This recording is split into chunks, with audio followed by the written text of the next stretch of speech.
1 ঘন্টার সময় দিতেছি, 1 ঘন্টার মধ্যে যদি আমাদের সঙ্গে কেউ যোগাযোগ না করে ভাই আমি এবং আমার সহযোদ্ধা অনেকে পেট্রোল গায়ে দিয়ে আত্মহত্যা দেওয়ার সিদ্ধান্ত নিয়েছি ভাই।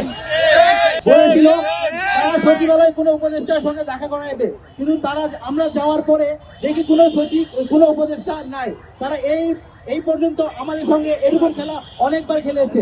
আমরা যখন মাত্র 40 দিন পাইলাম, আমরা শান্তিপূর্ণভাবে পিএসসি চেয়ারম্যানের কাছে গিয়েছিলাম, স্যার আমাদের এই সিলেবাস অনুযায়ী মাত্র 40 দিন সম্ভব না, আপনি আমাদেরকে যৌক্তিক একটা সময় দেন। সে আমাদের পরবর্তীতে পুলিশ দিয়ে পিটিয়েছিল, সেনাবাহিনী দিয়ে পিটিয়েছিল। পরবর্তীতে আমাদের যারা ছাত্র উপদেষ্টা আছে তাদের কাছে গিয়েছিলাম, তারা আমাদের সঙ্গে একজন দেখাই করে নাই, আরেকজন দুর্ব্যবহার করেছে। তারপর অন্য উপদেষ্টার কাছে গেছি, তারা বলে আমার তো এটা কাজ না, তুমি এর কাছে যাও, ওই উপদেষ্টার কাছে যাও। পরবর্তীতে আমরা আসিফ নজরুল স্যারের কাছে গেছিলাম, তিনি বলেছিল তোমরা কি 15 জানুয়ারি পরীক্ষা দিতে প্রস্তুত? আমরা বলেছিলাম ঠিক আছে স্যার, আমরা 15 জানুয়ারি পরীক্ষা দিব। তারপর সে বলে, তার কিছুক্ষণ পরে বলে আমারও করার কিছু নাই, তোমরা হচ্ছে গিয়ে প্রধান উপদেষ্টা, তারা এই কিছু করতে পারবে না।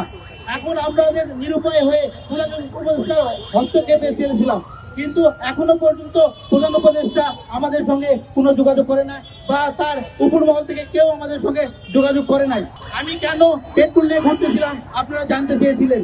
আপনারা নিশ্চয়ই জানেন ইউনিসিআই 2010 সালে বুয়াদিদি নামে একটি শিক্ষিত সরকারিওয়ালা বিভিন্ন কৌশলমূলক, প্রশাসনিক, আমলাতান্ত্রিক এবং পুলিশের হয়রানি থেকে বিরুদ্ধে লড়াই করতে গিয়ে নিজের শরীরে সে আগুন জ্বালিয়ে দিয়েছিল। এই জন্য দেখবেন যে মধ্যপ্রাচ্যে অনেক স্বৈর রাষ্ট্রপ্রধানের পতন করেছিল এবং গণতন্ত্র প্রতিষ্ঠিত হয়েছিল। আমাদের গণতান্ত্রিক দেশে যদি আমাদের মতো শিক্ষিত ছেলেপেলেরাও বিভিন্ন উপদেষ্টার সঙ্গে দেখা করার সুযোগ না পায়, তারা যদি আমাদের ন্যায্য দাবি পালন না করে, তাহলে ভাই আমি এই বেঁচে থেকে কি করব?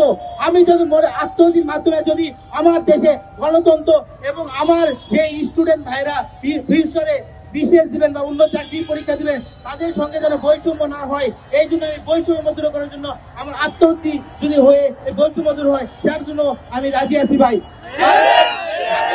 পরীক্ষার্থী ভাইদের বলতেছি, যদি আমার আত্মহত্যা দিই ভাই, আমার লাশ আমার পরিবারের কাছে দেওয়ার দরকার নাই, তোমরা আমার লাশ নিয়ে আন্দোলন করবা এবং তোমাদের যে যৌক্তিক দাবি আছে পালন না করা পর্যন্ত তোমরা মাঠে থাকবা।